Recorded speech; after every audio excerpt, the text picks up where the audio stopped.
നമസ്കാരം, ഞാൻ Mithuna, consultant psychologist at ഉണ്ണ മൈൻഡ് ആൻഡ് ബിഹേവിയർ സെന്റർ. നമ്മൾ ഇന്ന് സംസാരിക്കാൻ പോകുന്ന വിഷയം ടുബാക്കോ കൺസപ്ഷനെ കുറിച്ചിട്ടാണ്. Tobacco consumption is one of the leading cause of preventable death worldwide. Prevent ചെയ്യാൻ പറ്റുന്ന ഡെത്തിന്റെ ഒരു മേജർ കാരണം ടുബാക്കോ കൺസപ്ഷൻ ആണ്. ഒരു വർഷത്തെ കണക്ക് നോക്കുമ്പോൾ 7 മില്യൺ ആൾക്കാർ ടുബാക്കോ കൺസപ്ഷൻ കാരണം മരണപ്പെടുന്നുണ്ട്. That includes direct smoking and indirect smoking. Indirect smoking എന്ന് പറയുമ്പോൾ സെക്കൻഡ് ഹാൻഡ് സ്മോക്കിംഗ്, അതായത് പുകവലിക്കുന്ന ആൾക്കാർ പുറന്തള്ളപ്പെടുന്ന പുക ശ്വസിച്ച് ബുദ്ധിമുട്ടാവുന്നവർ. ഡയറക്റ്റ് സ്മോക്കിംഗ് എന്ന് പറയുമ്പോൾ പുകവലിക്കുന്ന വ്യക്തികൾ. ഈ ടുബാക്കോ പ്രോഡക്ട്സ് എന്ന് പറയുമ്പോൾ അതിൽ മെയിൻലി ഇപ്പൊ സിഗരറ്റ് മാത്രമല്ല വരുന്നത്. പല രീതിയിൽ ഇപ്പോ വെയ്പ്പ് ആണെങ്കിലും പൈപ്പ്, ഹുക്ക, പല സ്ഥലങ്ങളിലും ഇത് പല പേരിലുമാണ് അറിയപ്പെടുന്നത്. മഷേരി, ഗൈനി, കോട്ക, അതുപോലെ പാൻ, പല പ്രോഡക്ട്സും അവൈലബിൾ ആണ്. ഇതിന്റെ ഒരു പ്രിവേലൻസ് റേറ്റ് നോക്കുമ്പോൾ age wise it is more in young adults. അതുപോലെ തന്നെ ജെൻഡർ വൈസ് നോക്കുമ്പോൾ comparing to woman it is more in men. Socio economic status നോക്കുമ്പോൾ it is more in lower income groups. അപ്പോൾ പല രീതിയിലും ഇത് നമ്മളെ ബാധിക്കുന്നു. ഇപ്പൊ ഹെൽത്ത് എഫക്ട്സ് ഒക്കെ നോക്കുകയാണെന്നുണ്ടെങ്കിൽ it effects every organ in our body. ഇന്ന പെർട്ടിക്കുലർ ഓർഗൻ ആണ് പ്രശ്നം ഉണ്ടാക്കുന്നതെന്ന് നമുക്ക് പറയാൻ പറ്റില്ല. ആൻഡ് ഇതെങ്ങനെയാന്ന് വെച്ചാൽ നമ്മളിപ്പോ പുക വലിക്കുന്നു, ഓരോ പഫ് എടുക്കുമ്പോഴും സ്മോക്ക് ലങ്സിലേക്ക് എത്തുന്നു, ലങ്സിൽ നിന്ന് ബ്ലഡ് വെസൽസ് വഴി അത് ഓരോ ഓർഗനിലും എത്തുന്നു. അതുപോലെ തന്നെ ഈ ടുബാക്കോയിൽ അടങ്ങിയിരിക്കുന്ന നിക്കോട്ടിൻ എന്ന് പറയുന്ന കെമിക്കൽ ഡയറക്ട്ലി അത് ബ്രെയിനിൽ എത്തുകയും ബ്രെയിനിലുള്ള നിക്കോട്ടിൻ റിസപ്റ്റേഴ്സുമായിട്ട് ബൈൻഡ് ചെയ്യുകയും ചെയ്യുന്നു.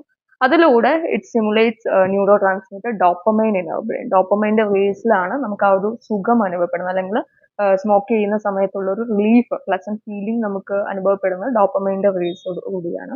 എന്നാൽ ഈ റിസപ്റ്റേഴ്സിന് ഒരു പ്രത്യേകതയുണ്ട്. എന്താന്ന് വെച്ചാൽ ഇവർ അധിക നേരം ഈ നിക്കോട്ടിനുമായിട്ട് ബൈൻഡ് ചെയ്യില്ല. കുറച്ച് കഴിയുമ്പോൾ നിക്കോട്ടിൻ ഇല്ലാണ്ടാകും. അതുപോലെ തന്നെ ഡോപ്പമൈൻ റിലീസും നടക്കാതെ വരും. അപ്പോൾ ആദ്യം ഇപ്പോൾ പുകവലിക്കുമ്പോഴോ ഒരു സിഗരറ്റ് ഒക്കെ വലിക്കുമ്പോൾ ആദ്യം നമുക്ക് ഫീൽ ചെയ്യുന്ന സുഖം അത് വലിച്ചു കഴിയുമ്പോൾ ഫീൽ ചെയ്യുന്നില്ല. അത് വളരെ ഷോർട്ട് പീരീഡ്, കുറച്ച് നേരത്തേക്ക് മാത്രമാണ് നീണ്ടു നിൽക്കുന്നത്. അതിന്റെ ആ ഒരു ഒപ്റ്റിമം ലെവലിൽ വരുന്ന ചേഞ്ച് അത് പല രീതിയിൽ ഇപ്പോ ആദ്യമൊക്കെ ഒരു സുഖത്തിന് വേണ്ടി വലിച്ചു തുടങ്ങുന്ന വ്യക്തികൾ പിന്നീട് ഈ ബാലൻസിനെ കൊണ്ടുവരാൻ വേണ്ടിയിട്ട്, അല്ലെങ്കിൽ ബ്ലഡിലുള്ള ഈ നിക്കോട്ടിൻ ലെവൽ കുറയുന്നതിനെ ഓവർകം ചെയ്യാൻ വേണ്ടിയിട്ടായിരിക്കും സ്മോക്ക് ചെയ്യുന്നത്. അപ്പൊ ആ ഒരു ഏർജ് കൂടി കൂടി വരുന്നു. ഓരോ പ്രാവശ്യം പഫ് എടുക്കുന്ന അല്ലെങ്കിൽ എടുക്കുന്ന സിഗരറ്റിന്റെ എണ്ണം, എടുക്കുന്ന രീതി എല്ലാം മാറിക്കൊണ്ട് വരുന്നു. അത് പതിയെ ഒരു ടുബാക്കോ അഡിക്ഷൻ അല്ലെങ്കിൽ നിക്കോട്ടിൻ ഡിപ്പെൻഡൻസി സിൻഡ്രത്തിലേക്ക് വഴിതിരിക്കുകയും ചെയ്യും. അപ്പോ ഇതെങ്ങനെ സ്ട്രെസ്സുമായിട്ട് റിലേറ്റഡ് എന്ന് ചോദിച്ചാൽ ഇത് നമ്മൾ പലപ്പോഴും പറയും സ്മോക്ക് ചെയ്യുമ്പോൾ നമുക്ക് ആ സ്ട്രെസ്സിൽ നിന്ന് ഓവർകം ചെയ്യാൻ പറ്റുമെങ്കിലും അത് വലിയ രീതിയിൽ കൂടുതൽ സ്ട്രെസ് ആണ് തരുന്നത് എന്നുള്ളത്. ഒരു നോർമൽ വ്യക്തി, ഇപ്പോൾ നോർമൽ വ്യക്തിയും ഒരു സ്മോക്ക് ചെയ്യുന്ന വ്യക്തിയും ലൈഫിൽ ഉണ്ടാകുന്ന ഒരു സ്ട്രെസ്സിനെ എങ്ങനെ ഫേസ് ചെയ്യുന്നു നോക്കുകയാണെന്നുണ്ടെങ്കിൽ, സ്മോക്ക് ചെയ്യുന്ന വ്യക്തിക്ക് ലൈഫിൽ ഒരു സ്ട്രെസ് ഉണ്ടാവുകയാണെന്നുണ്ടെങ്കിൽ അവരവിടെ അത് സ്മോക്ക് ചെയ്യുകയും അതിനെ പതിയെ ഓവർകം ചെയ്യാൻ ശ്രമിക്കുകയും ചെയ്യും. പക്ഷെ സ്മോക്ക് ചെയ്യാതിരിക്കുന്ന പക്ഷം ആ വ്യക്തിക്ക് ആ ലൈഫിലുള്ള സ്ട്രെസ് പ്ലസ് അവർക്ക് ആ സ്മോക്ക് ചെയ്യാതിരിക്കുന്നതിലുള്ള ബുദ്ധിമുട്ട്, അല്ലെങ്കിൽ ബ്ലഡിലുള്ള നിക്കോട്ടിന്റെ ലെവൽ കുറയുന്നതിലുള്ള ബുദ്ധിമുട്ടും കൂടെ അവരെ അത് നോർമൽ വ്യക്തിയായിട്ട് താരതമ്യം ചെയ്യുമ്പോൾ കൂടുതൽ സ്ട്രെസ് ആണ് ആ സ്മോക്ക് ചെയ്യുന്ന വ്യക്തി അനുഭവിക്കുന്നത്.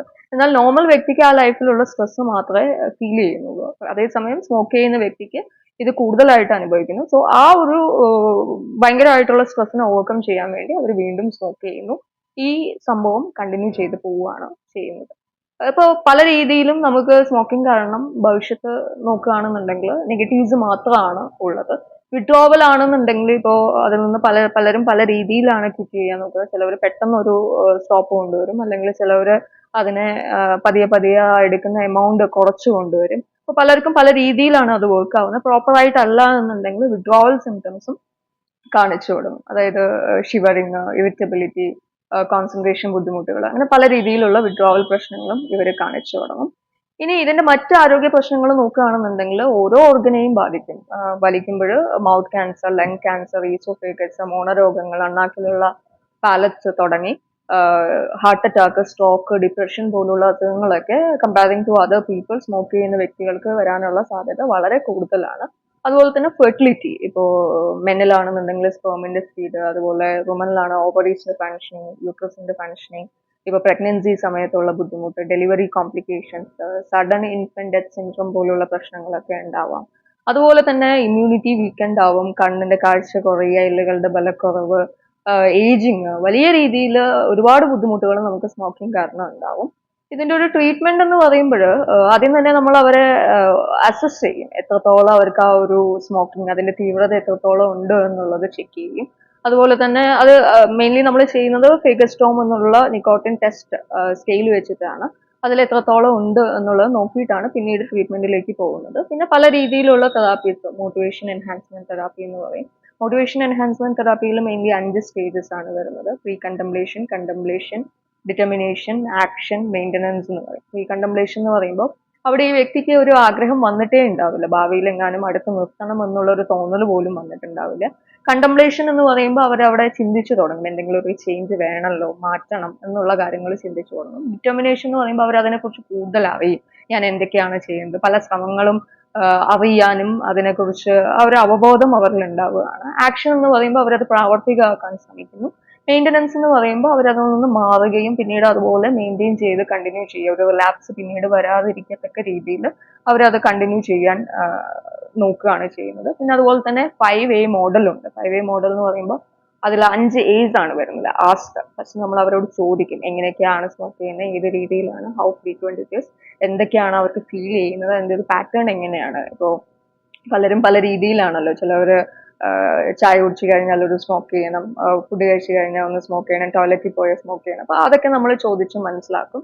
പിന്നെ നമ്മൾ അവിടെ ചെയ്യുന്നത് അവരെ പല രീതിയിലും അസസ് ചെയ്യുകയാണ്. ഇപ്പോൾ മറ്റെന്തെങ്കിലും മാനസികമായിട്ടുള്ള ബുദ്ധിമുട്ടുകൾ അവർക്ക് ഉണ്ടോ, എന്തുകൊണ്ട് ഇതിലേക്ക് വന്നു എന്നുള്ളതൊക്കെ നമ്മൾ അസസ് ചെയ്യും. അതുപോലെ തന്നെ അഡ്വൈസ് ചെയ്യും. അഡ്വൈസ് ചെയ്യുക എന്ന് പറയുമ്പോൾ വെറും ഒരു ഉപദേശം കൊടുക്കലല്ല, മറിച്ച് അവരെ with the help of brief intervention strategies, techniques use ചെയ്തിട്ട് നമ്മൾ അവരെ പറഞ്ഞ് മനസ്സിലാക്കാൻ ശ്രമിക്കും. അതേപോലെ തന്നെ അവരെ അസിസ്റ്റ് ചെയ്യും, കൂടെ നിന്ന് സപ്പോർട്ട് ചെയ്യുക, പിന്നീട് അറേഞ്ച് ചെയ്യും. ഫൈനൽ സ്റ്റേജ് എന്ന് പറയുന്നത് അവർക്ക് ആവശ്യമുള്ളതെല്ലാം പ്രൊവൈഡ് ചെയ്ത് അവരെ അവർക്കുള്ളത് അറേഞ്ച് ചെയ്ത് കൊടുക്കുക എന്നുള്ളതാണ്.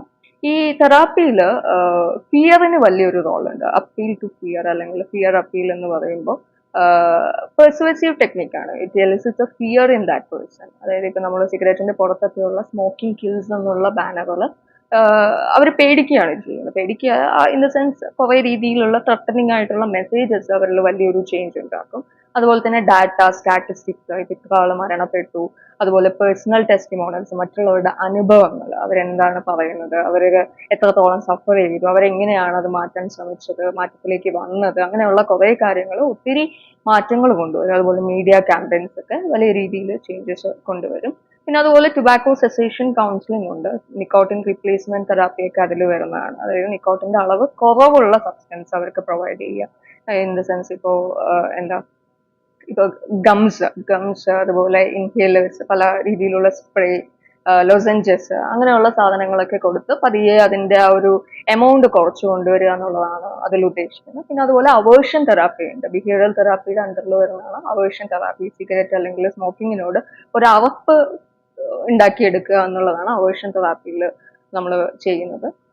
പബ്ലിക് മെഷേഴ്സ് നോക്കുകയാണെന്നുണ്ടെങ്കിൽ, നമ്മളിപ്പോൾ ഇത്രയൊക്കെ പറയുകയാണെന്നുണ്ടെങ്കിൽ, ഈ പുകയിലയൊക്കെ തന്നെ ആശ്രയിച്ച് ജീവിക്കുന്ന ഒത്തിരി കർഷകർ ഇന്ത്യയിലും മറ്റു രാജ്യങ്ങളിലും ഒക്കെ ആയിട്ടുണ്ട്. അപ്പൊ നമ്മൾ ഒരു സൈഡ് പുകയില നിർമ്മാർജ്ജനം എന്ന് പറയുമ്പോൾ വേറൊരു സൈഡ് ആർക്കും ബുദ്ധിമുട്ടില്ലാത്ത രീതിയിൽ ഒരു കോട്ടവും വരുത്താതെ പരിഹാര മാർഗങ്ങൾ കാണുക എന്നുള്ളത് അത്യാവശ്യമാണ്.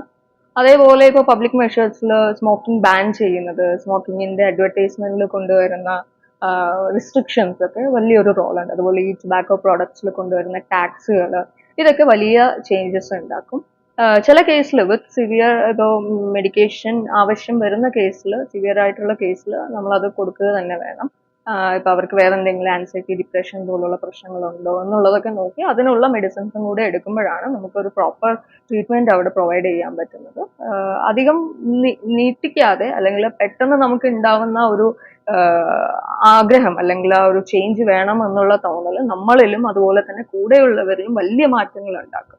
സോ അത് ഒരു പ്രൊഫഷണൽ ഹെൽപ്പോട് കൂടിയിട്ട് മുന്നോട്ട് കൊണ്ടുപോവുക, അല്ലെങ്കിൽ അവിടെ അത് മാറ്റാൻ തയ്യാറാവുക, മുതിർന്ന് മുന്നോട്ട് വരിക എന്നുള്ളത് അത്യാവശ്യമാണ് എന്നുള്ളത് ഓർമ്മിപ്പിച്ചുകൊള്ളട്ടെ. So this is all about tobacco consumption. Thank U.